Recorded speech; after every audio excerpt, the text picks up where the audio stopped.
And we are back for season number 2 here at the Entrepreneurial Hour.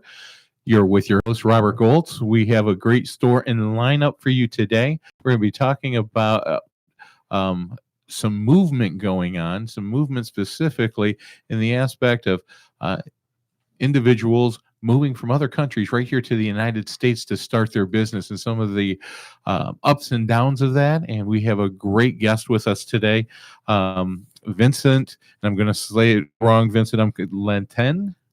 Victor Lanten. Victor Lanten. Yeah. And he's with us here from Edward Jones. And I met with Victor a few weeks ago, and we were having a great conversation in my office, and he was talking about coming in from his home country and some of the things started off with what he did there and then how he's been moving around to what he's doing now here in Weston, Florida. And so, Victor, wanted to first, if you can introduce yourself a little bit about who you are and stuff and where you come from and where we're going to go. Well, good afternoon. I'm Victor Lanten. I'm originally from Venezuela and came to the country 5 years ago. Well,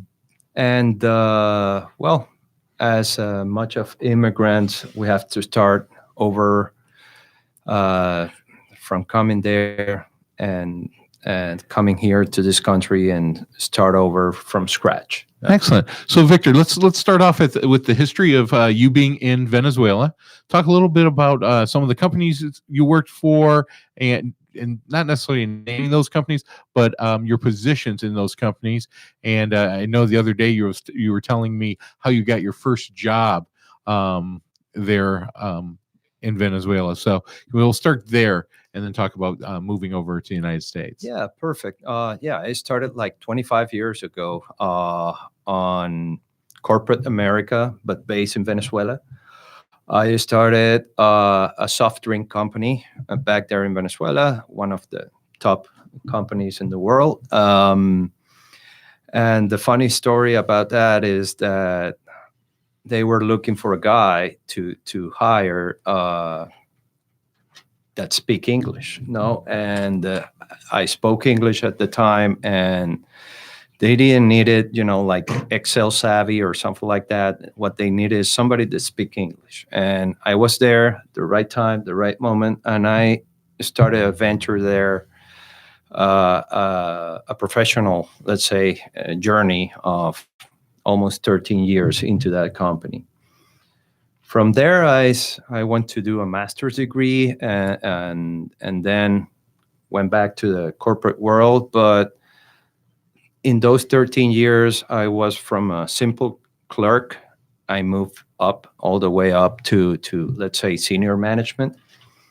And then I went to automotive industry as a operations manager, also to a banking industry as a resident vice president of a corporate sales unit.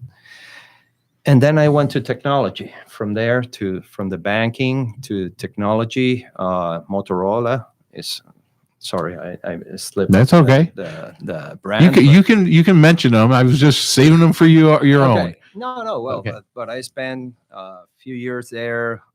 One of the best company to work with, but the story of that company, sadly, they kind of stuck into one model. I was in the mobile phone, and the entering of BlackBerry, Apple, kind of crushed the industry, disrupt the industry. So I had to move, and then I ended up becoming a director of operations, a very senior level of a region of a telecommunications company as well. So that's a 20-year story there. So in that 20 years, just if you can give me an idea about you were at a senior C level position, doing very well for yourself. Yeah, let's say in comparison, I was doing very good. Corporate car, club allowance, and sometimes, And you like to golf? Yeah, I And you're play golf. golfing a lot during that time too. My During that understanding. time, I play golf like every other day. Every other day. Yeah, at Okay. least go to a driving range and hit some balls. So yeah, And so you're living a really good life. You're hitting dreams that you were looking for. yes, And then you made the decision, like many people do throughout the world, um, to make a change for your life because of political or whatever was going on. You can talk about that, to come here to the United States. that is correct. Yes, Okay, and that was 5 years ago. 5 years ago. Yes. So this is where things get interesting, folks, because I get the opportunity to meet with so many individuals that are going into business and have their own business here in Florida, and then also I get to meet great students from Una Latina International College. So many people have these great stories to tell, and that's why I brought Victor with us today. So when you got here to the United States with big hopes, big dreams, thinking like most people do that everything that you've learned, that you went through, was going to come over here and relate right over exactly the same. Tell me how it was when you got here. Well, that's an interesting question and story. I started 5 years ago. I came. Well, I was forced out. I didn't plan to. I never. Let's say I wasn't transferred or when you decide, you plan, and you come in. I had to grab my stuff and come in due to the political environment in my country. Um, I decided, to try to reinsert myself into the corporate world and polish my resume. And then I started to apply online, and then applying online. And then somebody told me that, if you apply online, you have to adapt your resume to the position that you are applying. So you start to learn the thing the hard way here in this country. So I started to apply and then change my resume. And so I have like 3,000 versions of my resume, and that kind of said something's wrong here. No, it's not the typical that you go in our countries in Latin America. When you are in your patio, let's say like that, you go to a cousin, to a friend network, and they say, okay, I have a friend that has a position like yours, and you give the standard resume telling your story, and boom, you get your next job. So that took me like 6 months, a year, in order to digest that. So one of the things that I started is, okay, my savings started to go down. All the pressure, no response from all the application that I tell people is a job to look for another job. So I started a venture, do some consulting job on a side in the meantime. So during that, I have to bring money, so I had to do whatever it takes in order to in the meantime that I built my pipeline of customers or clients. Well, I have to drive on a ride sharing company or for several, do deliveries. And even one of my passion is golf. I find out with a friend, and he said, well, Victor, why don't you caddy? And I said to myself, caddy? It's in our countries, a caddy is kind of like the lowest chain in The entry level. the lowest Yeah. entry level you can find. And he said, Victor, you love golf. You know how to play golf. I was grilling burgers in a restaurant in Weston. So I said, well, why not? I have to do it, no? And so I went to the caddy master of a club here in Miami, and look, I want to caddy for you, and for your hotel. And he said, well, do you have a resume? And I said, dude, if I show you my resume, for sure you're not gonna hire me. And I have to be honest, because if I show you that I was a VP of something or a director of something, you're going to say, no way I'm going to hire you. So the guy said, you're an honest guy. Why don't you start? Let's scout the golf course. And I ended up caddying in one of the most prestigious golf course here in South Florida. Sorry. So that was, I I admire you for that aspect because as I've been meeting with people and talking to people, it is a difficult world that we live in here. Yes. And what I see, and I've been blessed to see, is different worlds coming together. And I laugh a little bit about it because I have these individuals, people born and raised here in the United States, and they're like going, "Oh, getting a job is easy, and there's no American dream anymore. You can't reach those things." And then because I live in South Florida, I am flooded with individuals who have dreams. They come here from other countries, and they start that process. And what I think is so unique, and when you and I sat down in my office a couple of weeks ago, was that you said, "Yeah, I was a CEO. I was at the C level and all this, and then when I came to the United States, I was a caddy, and then from the caddy, you were also working, flipping burgers, That is correct. for a store, for a restaurant, and then also you were doing Uber and Lyft." That is correct. And so Uber and Lyft took you to a different level then, Yeah. because you were like driving people around and being the friendly guy that you are, just having great conversation. And just before we get into that story, we're going to take a quick break and then come back and talk about how you ended up doing Uber and Lyft and moving to your next job where you're at now. Okay, perfect.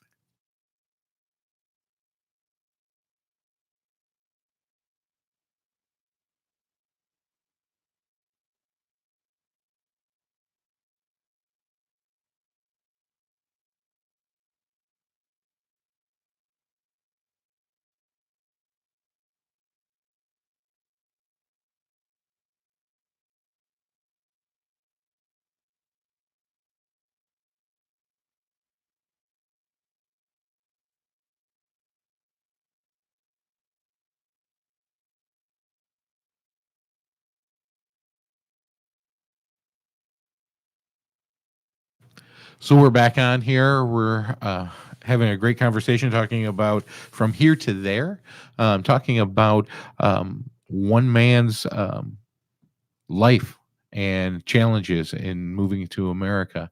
And so I'm very pleased about that. And just as we went for the break, we were talking about how our guest here was living, Victor was living and doing caddying.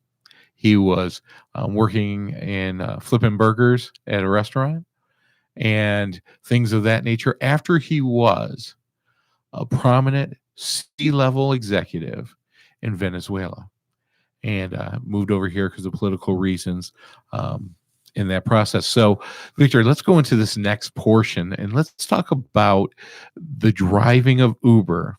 And let's talk a little bit of start off with how that was going for you and what you were doing and some of your mindset during that time, and then go into that special day that came up for you and how that all came about for you to be taking your next steps moving forward. So I'll pass it over to you. Yeah, well, yeah, as I said, well, it's Uber and Lyft was an experience that I recommend people that if you want to do it, be mindset that has to be a very short term, because it's a mindset that you have to switch, because you waste a lot of time, you know. But you don't have that time in order to say, okay, the time is flexible, so in order to, let's say, prospect somebody or do your consulting job or whatever, or find a new job, because when you inspire to start, clicking that computer to send an email or something like that, the app calls you for Mhm. duty. No, so it's something that you stop, you start, you stop, then you start again, Mhm. and you stop, and it's a non-ending story. So the mindset was, okay, if I'm going to do this, I have to be great at it. Not driving, providing service to the client, having great conversations, because you never know who is sitting in the back with you. You know, at the very beginning, I started to do it because the more I talked, I got more tips. So it's better for the business. No, Wow. So networking with people in your own car, you get better tips even. yeah, Okay. because if you go there and you are like a mommy driving, Mhm. why? Probably the guy is gonna shoot you a couple of bucks, because you took him safe Mhm. to his place, but that's what you're supposed to do. No, so adding that kind of value, having that conversation, telling my story, where I came from, it started to pump up my income. Mhm. Okay. And so I tried to connect those dots with my business consulting startup that I was trying to do at that time. I was trying to connect those people into my business, trying to prospect people, having a conversation. If we talk about business, identify opportunities. So in order to tell to go to the story that I told you, is that one night I pick up a guy at Fort Lauderdale Airport. It was like 11 o'clock at night, and that guy changed my life. No, and it was a long ride, like from Fort Lauderdale to Jupiter, the Jupiter, Mhm. Florida, another planet. But so I picked up the guy and I said to him, "It's 11 o'clock. I've been awake. Can we have a conversation, because I need to stay awake?" No, it was very late. I was very tired. So the guy said, "Yeah," it was friendly. We started to have a conversation, and he told me about a project he was in an industry that didn't even know that exists, because he told me that he was a yacht and boat consulting. And I said, okay, how does that work? Because for me, a yacht is by Mhm. a guy that drive it, and that's it. No, but there are certain information there. So we, in 1 hour, started to talk about, he was having a project, and I started to ask him about business planning, some vision, mission, and all in order to gather fundings for that project. So the guy kind of engaged in the conversation and started to talk. And when we were about like 10 minutes away or 5 minutes away to his place, he said, "Victor, do you like finance?" And I say, "Yeah, I do. I'm a major in economics, and that's kind of my DNA." And the guy said, "Okay, this is my business card, and on the back is my wife's phone number.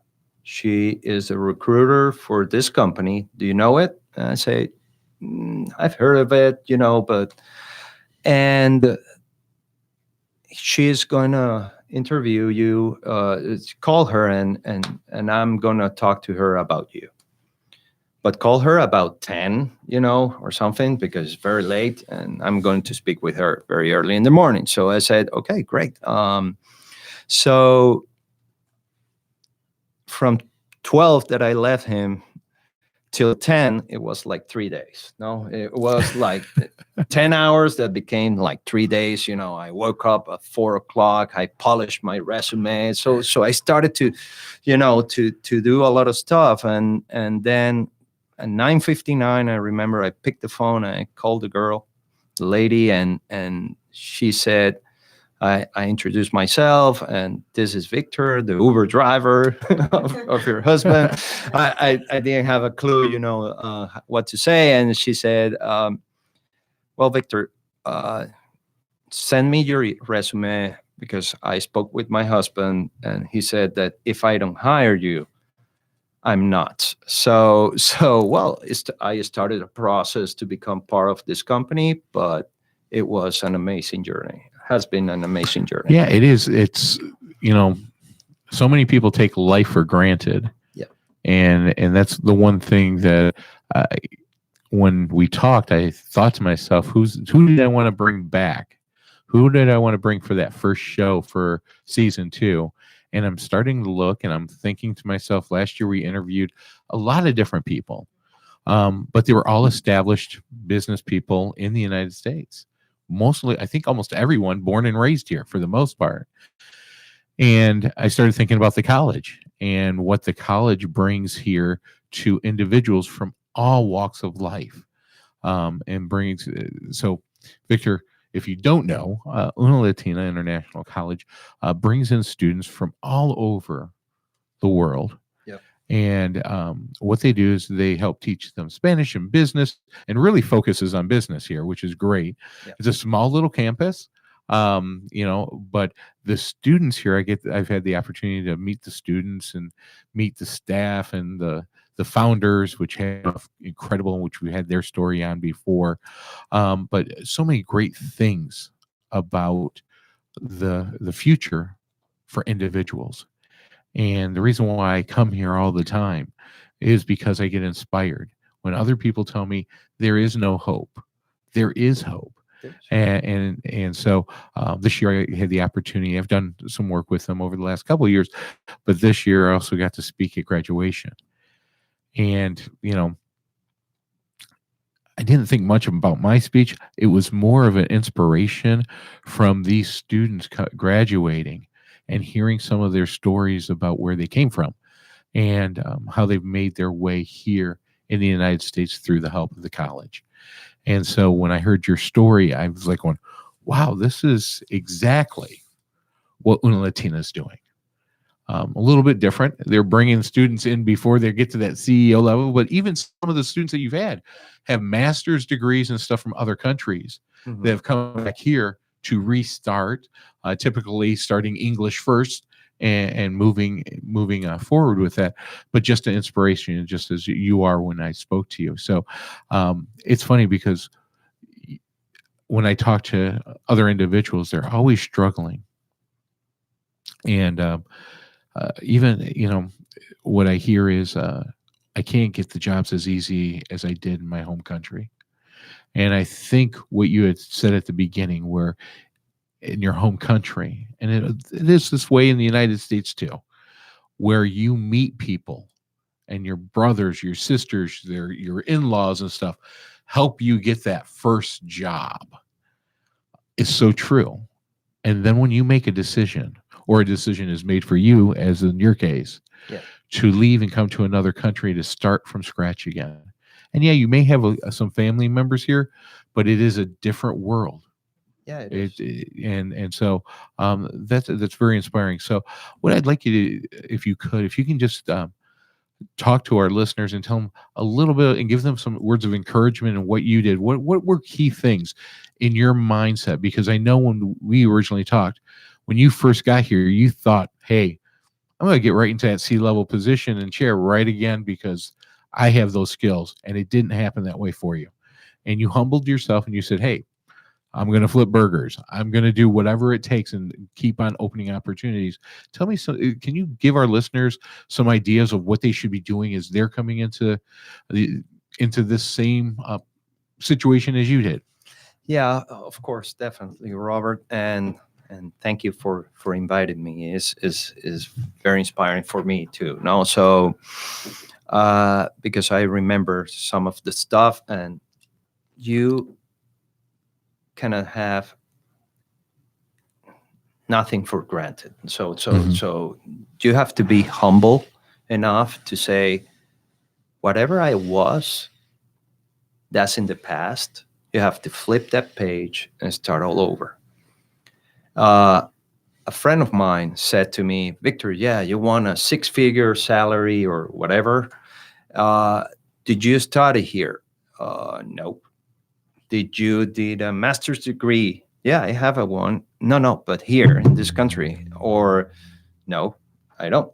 Okay, so you have the easy way or the hard way. The easy way is start going back to school, or start over and graduate from something here local, so you can have kind of entered to the system. So education is very, very important. Okay, know where you're going as well, because people wants to have, whatever they have, but that's something that, it's like when you finish a hole in golf, the next one is completely different. You know, the glories of this hole, probably you can have a hole in one in a par three, but the next you're gonna make for sure 7 or 6, because you were so excited about that, but that doesn't mean that that it's not going to be better, or you cannot make another hole in one in the future. But you have to be humble enough to, you know, I explained this like, when you are in your country, or it happens to here, the American as well, that when you are in your local area, let's say this is a 10-story building. So in your patio, you are, let's say, between level 9 or 10 in a 10-story. Mm-hmm. So you are there, having a great salary, having, the joy of life. But when you move to another country or to another region, if it's not transferred, let's say from a company that has a campus in Seattle and then another in Fort Lauderdale or something like that, but when you resign there and come here, it's another story. For starters, the minimum wage in California is like $14, and here is 8. So that's a huge change. Okay, so you have to be humble enough that probably this is a huge market. This is not a 10-story building like my country is a 40-story building, but I have to go in through the lobby. There is no like a bridge from 10 to 10 or from 10 to 40. You have to start to the 10 on the lobby floor, and then start pace by pace, because the elevators are kind of around the 5th or the 10th level. So you have to start all over and make it from scratch. Yeah, some people come with some savings, but the people that come, like hope and the way to succeed is even better to come here with that, empty pocket, but fill it up with hope and desire. When people they have their comfort zone and they have like $2,000 or whatever savings there, and they start, okay, I grab a bite here and that's okay, but let's continue the life and the lifestyle that I had in my country. You take that money like a snap, and it goes away. So that's something that I also learned the hard way, and I completely tell people to, be humble enough, get out of that comfort zone, and do whatever it takes. When you are immigrant, uh, being an entrepreneur, it's the best way to accelerate the pace, because when you start a career from entry level, you have to do like 20 or 30 years of a career, and time is the biggest asset that we have, because it goes down every time. We know when the clock starts ticking, but we don't know when it stops. So it's something that I like to tell people. It's entrepreneur probably is hard at the very beginning, Mhm. but once it's that wheel start to run, well, it cannot Mhm. stop you. And throughout your story, you're talking about different people that you've met that you opened up to and started building that network around you. And Yeah. I think that's where individuals need to realize that there's in your story, I think you cover a lot of different things when you're talking about that education piece. Yeah. There's so many people that come to the United States that get intimidated, especially if they've come over at a respectful job and they came here and then all of a sudden those jobs aren't available for them and they get frustrated and they become more recluse. And it's about meeting other people, not just people within your own culture, but going out and talking. And I think that, when I go on Uber drives and Lyft drives, not many people do talk. No. And look, for you, that was the major success for you. That took you from Uber driver to financial advisor. Yeah. In a matter of what? No, well, let's say in a ride, but let's say that turnover, let's say in 3 or 4 months between the 3 or 4 months, processes, now you're back. Now you're at a place where you're going, wow, I get to make my destiny again. Yeah. I get to see what's going on. And sometimes we, as individuals, get bogged down because of different things. And, it's about looking for people, looking for places, looking for things that will keep you moving and keeping that idea out there. And that's where I find a lot of people settling down and being depressed because they don't see that future. And that future is here. And I have a friend from Cuba who's a teacher, and every year she goes through this whole teaching cycle. roller coaster. Yeah, her English is okay, but she knows it's what's holding her up. So at the end of the year, the school goes, okay, we'll call you if we need you. And she's like, oh, I need this job. I'm working to get my son over here and his wife. I have my mother, 91-year-old mother in Cuba that I need to take care of. And she'll call me up and she'll go, Robert, you got to find me a job. And I start making phone calls and I can't find anything because it's not like that here. A lot of times here in the United States, unfortunately, a lot of the time it is based on what that resume says. Yeah. It's that, and the school has to be a United States school for you to move forward. And it's hard to convince people because they go, Robert, I worked at the Chamber of Commerce in Cuba. I had one of the highest positions and I can't get a teaching job here. I have a master's. I also speak Russian and I do this. And I'm like going, I understand that. I go, but it's not, I can't make a phone call and get you a job that easy. Yeah. And so she does, she gets disappointed and it continues to work. But that's what I see. This is the thing that I love. And I get excited about when immigrants come to the United States and want to work. They have so much drive. Again, one of the things that when I was at the graduation that I made a small statement to was, I worked my way up to where I'm at. I'm happy that I did that.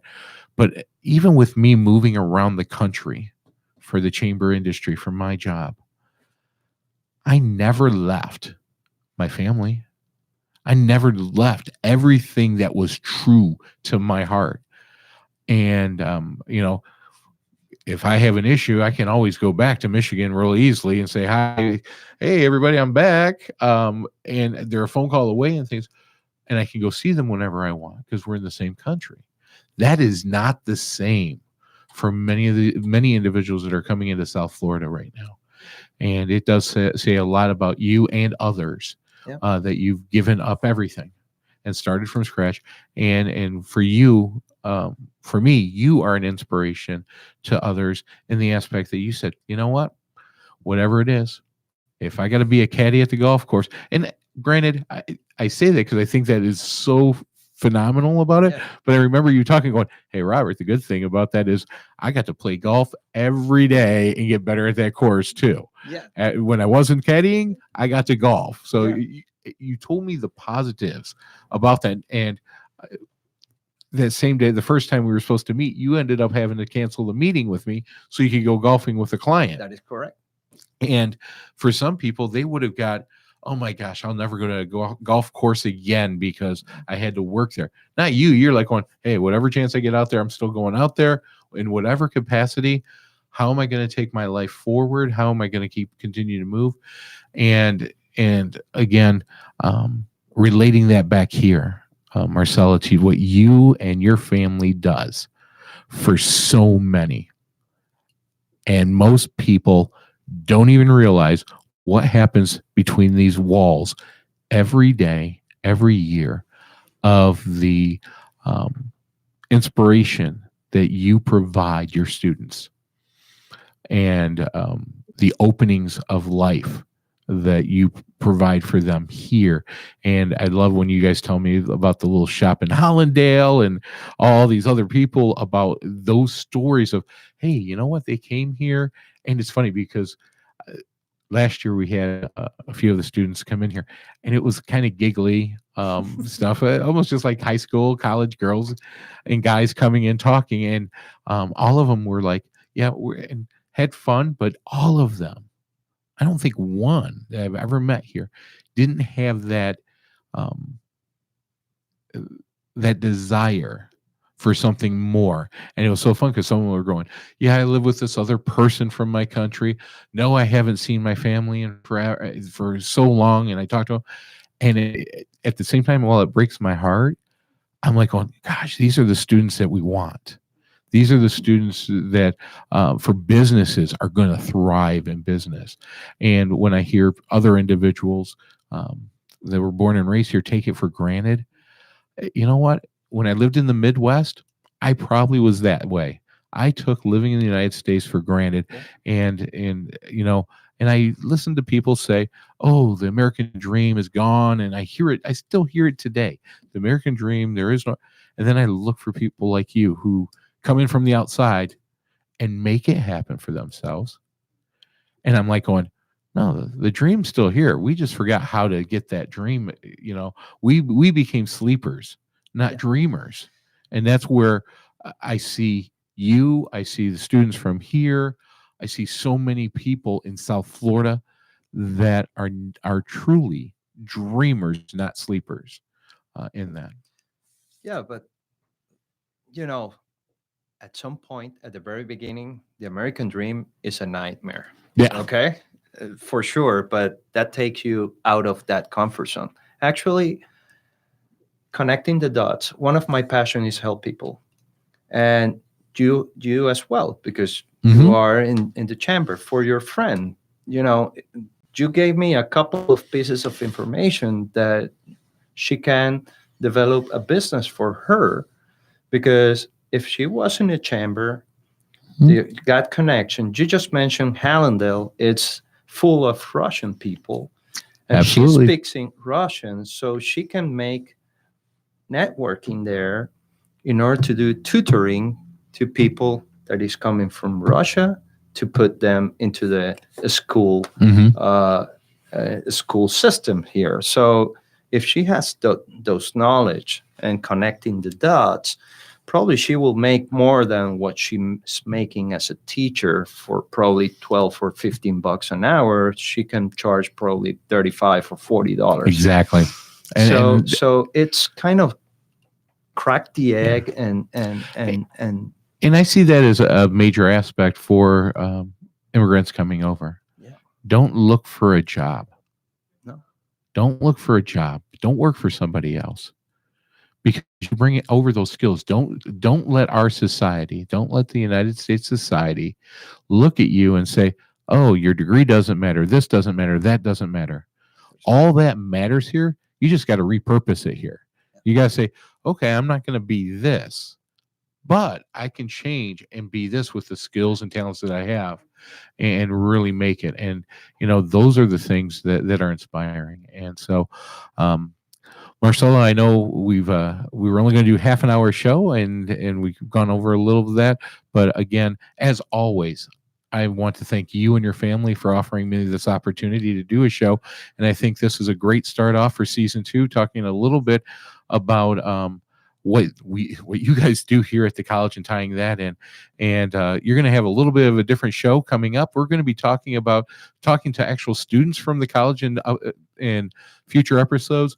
We're going to be spending probably about half an hour to 45 minutes with a business person, and then the other half of that show talking with students here, graduates of the program, teachers, educators, talking about how to help you and inspire you to be the best that you can be in the United States, and working with Una Latina, and why it's so important that there's so many networking options out there, so many ways to build those dreams and make those nightmares go away that you go through at the beginning and get to those dreams. Because again, I'm inspired every day when I come here to see these students give up so much, and we take it for granted here, that we don't give up our families and stuff to have a better life for ourselves.